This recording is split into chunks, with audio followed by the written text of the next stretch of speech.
जैसे ही राजीव अपने कमरे से बाहर आता है, उसकी माँ सरिता जी उसे आवाज़ देते हुए कहती है, राजीव बेटा, ज़रा मेरा नया चश्मा बनवा दे। मुझे आजकल इसमें कुछ भी साफ साफ दिखाई नहीं देता।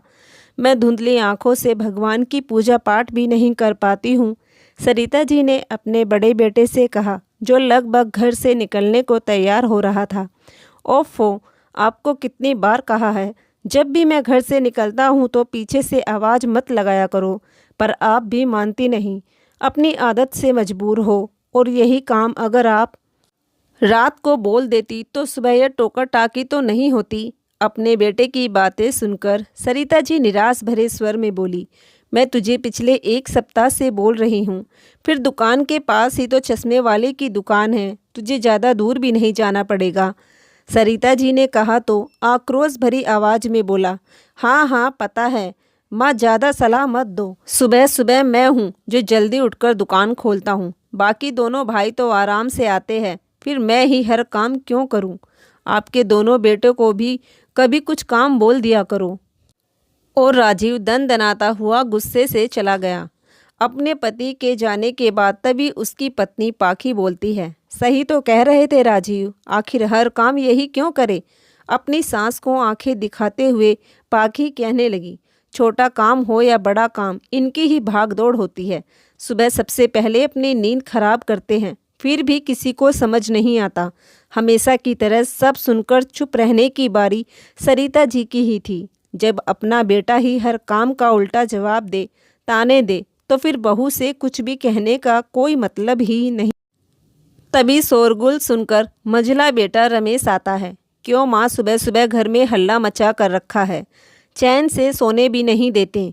रात को सबसे आखिर में दुकान बंद करके आता हूँ, और मुझे कोई अपनी नींद भी पूरी नहीं करने देता। सुबह से रात तक दुकान पर खड़े रहो और घर आकर भी चिक चिक सुनो। रमेश की बात पूरी नहीं हुई थी कि उसकी पत्नी सीमा बीच में बोल पड़ी, अरे आप किन लोगों से उम्मीद कर रहे हैं, घर में किसी को किसी से कोई मतलब नहीं है। एक यही तो हैं जो रोज रात को देर तक दुकान पर रहकर ग्राहकी संभालते हैं, और इन्हें सोने नहीं दिया जाता। माँ जी, आपका चश्मा नहीं हुआ, कोई चुनावी मुद्दा हो गया जिस पर रोज हल्ला मचा रहता है। अपने छोटे बेटे से कहिए, जो देर तक सोया पड़ा रहता है और रात को भी सबसे पहले दुकान का काम छोड़कर भाग आता है। सीमा यह कहकर अपने कमरे में चली जाती है। सरिता जी भौचक्की सी खड़ी रहती है। एक चश्मे के लिए बेटे बहू इतना सुना देंगे, उन्हें यकीन ही नहीं हो रहा था। अपनी ममता का यह हश्र देखकर वह दुखी हो रही थी। आखिर अपने बेटों के लालन पालन में क्या कमी रखी थी जो उन्हें आज यह सब कुछ सुनना पड़ रहा था। सोचने लगी, माँ का जरा सा काम उनसे नहीं हो रहा था, या वह इस काम को टालना चाह रहे थे। तीनों एक दूसरे पर काम थोपकर खुद मुक्त होना चाह रहे थे। वह यह सोच रही थी कि इतने में सबसे छोटा बेटा रुपेश भी उठकर आता है। माँ, आपको कितनी बार कहा है कि रोज रोज घर में तमाशा मत किया करो। अब देखो ना, आपने बड़े भैया, बीच वाले भैया और मुझे भी परेशान करके रखा है। यह दोनों तो सिर्फ सुबह दुकान खोलते हैं और रात को बंद करते हैं। कंप्यूटर पर सारा दिन हिसाब किताब तो मैं ही करता हूँ, रात तक लगा रहता हूँ, मेरा दिमाग थक जाता है। और आपको इस चश्मे की पड़ी है। और वह अपनी माँ के हाथ से चश्मा छीनकर फेंक देता है। अपने छोटे बेटे की इस हरकत को देख सरिता जी की आंखों के कोर भीग जाते हैं, और वह सोचने लगती है, आखिर एक माँ को यह दिन दिखाने से पहले भगवान अपने पास बुला क्यों नहीं लेता। तभी उनकी नज़र अपने पति की तस्वीर पर पड़ती है, तो वह उसे देखकर और भी तेज़ दहाड़े मार कर रोने लगती है। उनके आंसू पूंछने वाला भी कोई न था। आप मुझे अपने साथ ही क्यों नहीं ले गए, सरिता जी भावुक होकर कहने लगी। आपने मुझ विधवा को भरी दुनिया में अकेला मरने के लिए क्यों छोड़ दिया। रोते रोते उनकी आंख लग गई। तभी सबसे छोटी बहू रूपा उनके कमरे में आती है और तमतमाती हुई आवाज़ में कहती है, यह लो, यह तो सोई पड़ी है महारानी, अब रसोई कौन बनाएगा, सबको भूख लग रही है। बहू की तेज आवाज़ सुनकर सरिता जी की नींद खुल गई और वह बिना कुछ कहे ही रसोई में चली गई। तीनों बेटे उनके पति राधेश्याम जी की दुकान संभालते हैं और तीनों बहू घर पर रहकर सरिता जी पर हुक्म चलाती है। कुछ देर बाद बड़ी बहू रसोई में आती है। जरा जल्दी जल्दी हाथ चलाइए माँ जी, सुबह का सारा समय तो आपने नौटंकी करने में गवा दिया। अब सबके खाने का समय हो गया है, थोड़ी देर बाद यह लोग भी दुकान से आते ही होंगे। सरिता जी ने जैसे तैसे करके खाना बना दिया। जैसे ही सभी लोग खाना खाने के लिए डाइनिंग टेबल पर बैठते हैं तो राजीव ने एक और मुंह में लिया ही था कि वह भड़क उठा। कहने लगा, माँ, जब तुम्हें खाना बनाना ही नहीं आता तो बनाती ही क्यों हो? सब्जी में इतना नमक कौन खाता है? तभी सरिता जी रुआसी आवाज़ में कहने लगी, बेटा, मैंने तुमसे कितनी बार कहा है कि मुझे ठीक से दिखाई नहीं देता, मेरा चश्मा बनवा दो, पर तुम्हारे पास मेरे किसी काम के लिए समय ही नहीं है। तभी राजीव भड़कते हुए कहने लगा, माँ, तुम हर बात में चश्मे को बीच में कहाँ से ले आती हो? तुम्हें तो बस बहाना चाहिए। सरिता जी अपना सा मुँह लिए बेटे की बातें सुनती रहती है। तभी सभी लोग खाना खाकर चले गए। उन्हें भी भूख लग रही थी, पर उन्हें सबसे आखिर में खाना मिलता था, वह भी पूरा मिल जाए तो गनीमत है। सारा काम निपटाकर दोपहर को वो पड़ोस के घर में भजन के लिए जा रही थी, पर उनके पास कोई अच्छी साड़ी नहीं थी। उन्होंने अपनी बहू से कहा कि कोई अच्छी सी साड़ी हो तो निकाल दे, 10 लोगों के बीच में जाना है, लोग बातें बनाएंगे। 3 बेटों के माँ होते हुए भी सरिता जी के पास पहनने के लिए कोई नई साड़ी नहीं थी। तो मत जाओ, कौन कहता है इधर उधर घूमने को? आपको तो बस काम से टलने का बहाना चाहिए। अभी बहुत सारी सब्जियां साफ करनी है, कपड़े भी धोने को पड़े हैं। वह कौन करेगा? सरिता जी मन महसूस कर रह जाती है। उनकी जिंदगी नरक से कम नहीं थी। सुबह से लेकर रात तक बेटे बहू की सुनो, फिर दिन भर के काम में लगे रहो। घर में उनकी स्थिति नौकरानी से भी बदतर बना रखी थी। वह तो सोचा करती थी कि 3 बेटे हैं, बुढ़ापा आसानी से कटेगा हालातों को देखते हुए, लेकिन वह गलत थी। उन्होंने अपने तीनों बेटों को बड़े लाड प्यार से पाला था। अपने बेटों की गलती पर भी उन्हें कभी नहीं डांटा, जिससे वे तीनों बदतमीज हो गए थे। उनकी हर इच्छा पूरी की, उनको उनके मन की करने दी, जिस कारण वह आज अपनी विधवा माँ की जरा भी कदर नहीं करते थे। सरिता जी जब तक सुहागिन थी, उनके घर में उनकी ही चलती थी। पति राधेश्याम जी की बड़ी सी कपड़ों की दुकान थी, करोड़ों का कारोबार था। उन्हें महंगी से महंगी तरह तरह की साड़ियाँ पहनने को मिलती थी। दुकान का काम काफ़ी बढ़ चुका था, इसलिए बेटे पढ़ाई पूरी करके घर के दुकान में एक एक करके जुड़ते रहे। उनकी 3 मंजिला दुकान का बहुत नाम था और वहाँ मिलने वाली साड़ियाँ भी देश में ही नहीं विदेश तक भी हर जगह जाती थी। यह बात अलग है कि जिनके पति ने वह दुकान खोली थी, उनकी पत्नी को आज एक सूती साड़ी के लिए भी तरसना पड़ रहा था।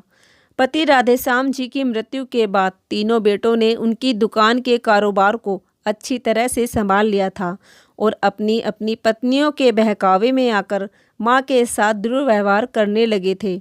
एक दिन अचानक घर की घंटी बजती है। रिश्तेदारों के यहाँ से शादी का कार्ड आया था। सुनो जी, चाचा जी के बेटे की शादी है, मैं तो ज़रूर जाऊंगी, और हाँ, मैं भी चलूंगी। सब ने आपस में सहमति की तो सब जाने को राजी हो गए। पर हम सब चले जाएंगे तो पीछे से दुकान कौन संभालेगा? दुकान पर वह तुम्हारा नौकर है ना, राजू को रख देंगे। राजू हमारा नौकर सब संभाल लेगा और घर पर आपकी माँ रह लेगी। अब तो यह ठहरी विधवा, भला शुभ काम में जाकर क्या करेगी? सभी इंतजाम करके तीनों बेटे बहू बच्चों के साथ एक पारिवारिक शादी में चले गए। सरिता जी का भी मन था, लेकिन बहू बेटे उन्हें अपने साथ लेकर नहीं गए। अब बूढ़ी सरिता जी घर में बिल्कुल अकेली थी। तीनों बेटे बहू के जाने के बाद अचानक से अगले दिन सरिता जी के भाई घर पर आए तो सरिता जी से रहा न गया। उन्होंने अपनी आप बीती अपने भाई को सुना डाली। सुनीता दीदी, मुझसे आपकी हालत देखी नहीं जा रही है। कैसे बेटे बहू हैं आपके?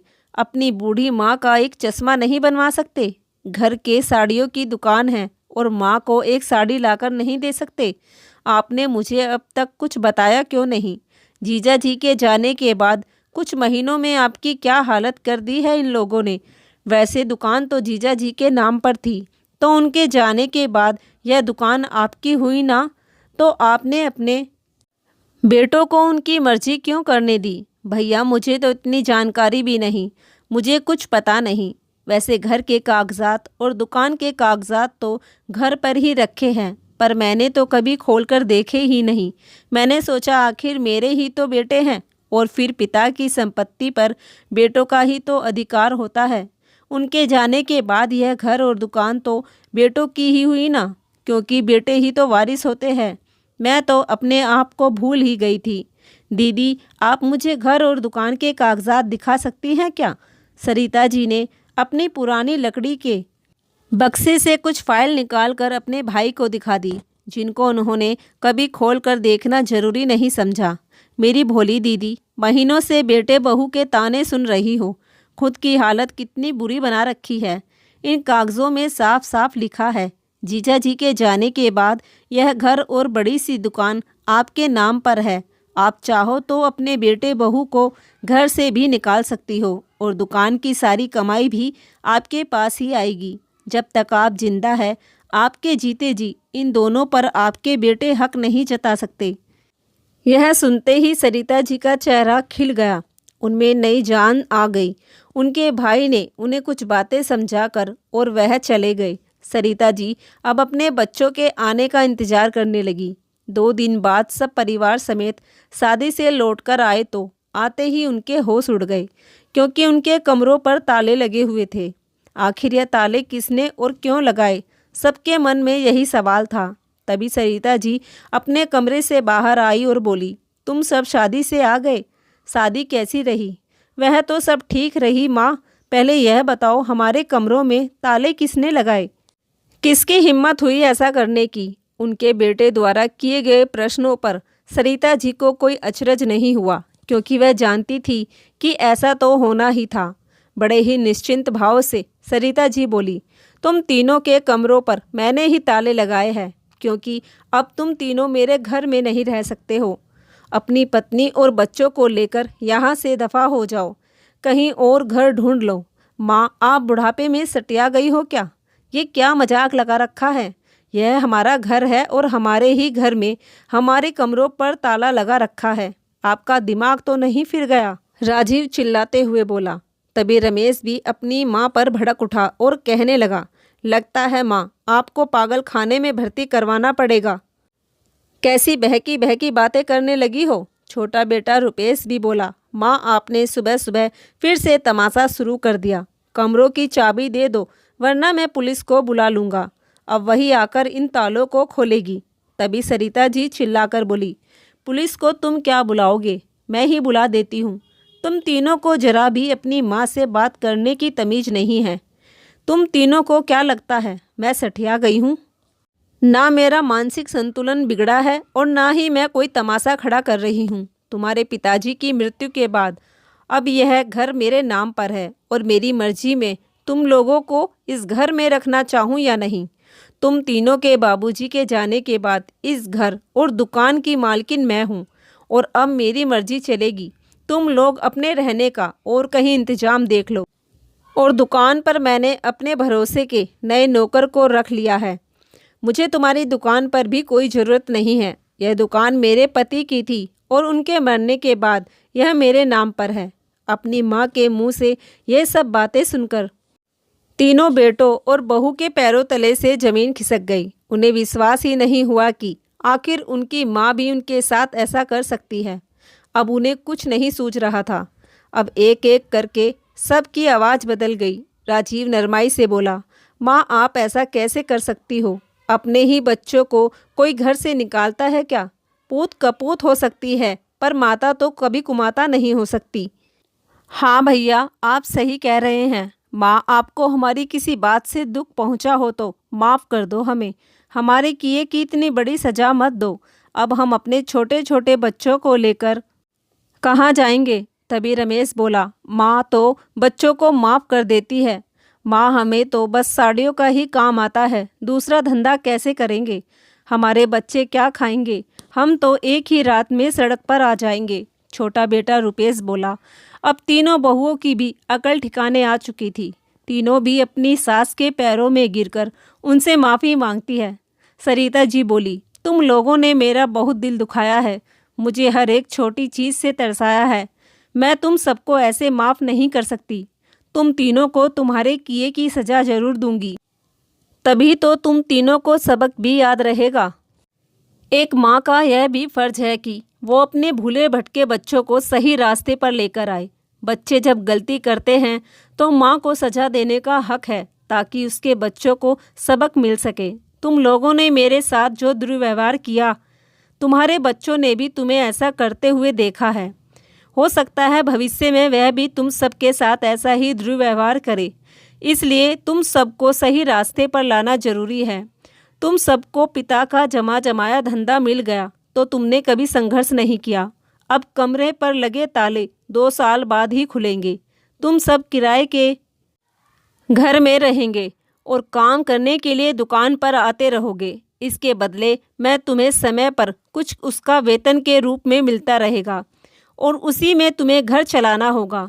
तीनों बच्चों को सजा देकर सरिता जी का अशांत मन शांत हुआ और वह आत्मसम्मान के साथ रहने लगी। तो दोस्तों, माता पिता के साथ किए गए दुर्व्यवहार को तो भगवान भी माफ़ नहीं करता। जिस माँ ने पाला जन्म दिया उसका सदाबहार सम्मान करना चाहिए। आज के दौर में उनके लिए समय नहीं निकल सकता तो कम से कम उन्हें कड़वे बोल बोल कर उनका दिल तो ना दुखाएं। तो दोस्तों, सरिता जी ने बहू बेटों को सजा देकर सही किया या गलत, प्लीज़ एक बार कमेंट बॉक्स में ज़रूर बताइए। और कहानी जरा सी भी पसंद आई हो तो प्लीज़ कहानी को लाइक और चैनल को सब्सक्राइब जरूर कीजिए। धन्यवाद।